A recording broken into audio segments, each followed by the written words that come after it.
கரூர்ல என்ன நடந்ததுன்னு அந்த கரூர் மக்களை கேட்டாலே புட்டு புட்டு புட்டு வைப்பாங்க.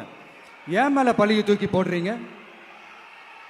என்னமோ நாங்க அரசியலே பண்ண மாட்டோம், இந்த விஷயத்துலலாம் நாங்கள் அரசியலே பண்ண மாட்டோம், வீடியோ போட்டுவிட்டு போய் சட்டசபையில் உட்காந்துக்கிட்டு ஏன் மேலே பழிய தூக்கி போடுறீங்க? லேட்டாக வந்துட்டாருன்னு போலீஸ் கொடுத்த டைம்ல நாங்க இருந்தேன்.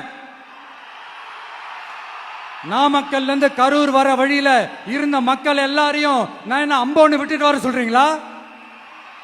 நாமக்கல்ல இருந்து கரூருக்கு நான் எப்படி வந்தேன், எவ்வளவு நேரத்துல வந்தேன், உலகமே லைவ்ல பார்த்துக்கிட்டு இருந்தது.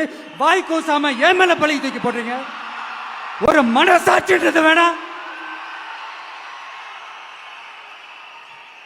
சரி, நீங்க தான் எதுவுமே பண்ணல சார். அப்புறம் ஏன் சார் 20 வருஷமா கரூர்ல மட்டுமே, கரூர் பகுதியில மட்டுமே போட்டி போட்ட உங்களுடைய ஒரு அடிமைய